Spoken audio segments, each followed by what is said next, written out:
11 barangay dito, 8 ang lubog sa baha habang ang 3 tinamaan naman ng landslide. Kulay putik na baha ang rumagasa sa maraming lugar sa Rodriguez Rizal.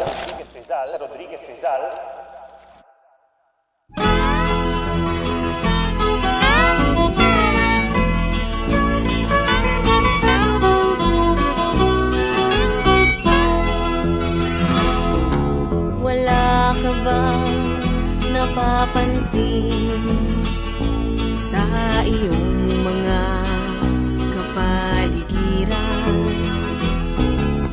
Kay dumi na ng hangin, pati na ang mga ilog natin. Hindi na masama ang pag-unlad at malayo-layo na rin ang ating narating. Ngunit masdan mo ang tubig sa dagat, dati kulay asul, ngayon'y naging itim. Ang mga duming ating ikinalat sa hangin, sa langit, wag na nating paabutin. Upang kung tayo'y pumanaw man sa riwang hangin, sa langit natin matitikman. Mayroon lang akong hinihiling, sa aking pagpanaw sana ay tag-ulan. Gitara ko ay aking dadalhin, upang sa ulap na lang tayo magkantahan.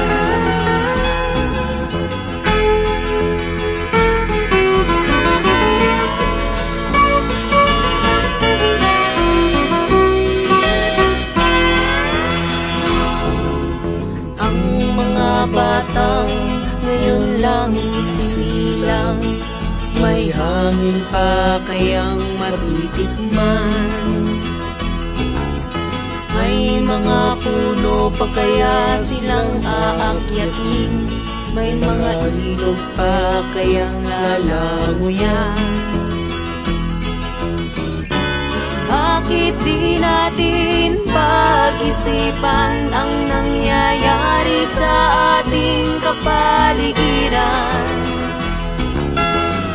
Hindi nga masama ang pag-unlad kung hindi nakakasira ng kalikasan. Darating ang panahon ng mga ibong gala ay wala nang madadapuan.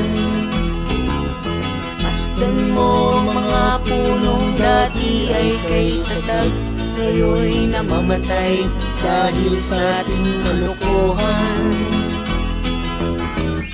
Lahat ng bagay na narito sa lupa, biyayang galing sa Diyos kahit nung ika'y wala pa. Ingatan natin at huwag nang sirain pa, pagkat pag kanyang dinawi tayo'y mawawala na. Mayroon lang akong hinihiling, sa aking pagpanaw sana ay tag-ulan. Gitara ko ay aking dadalhin, upang sa ulap na lang tayo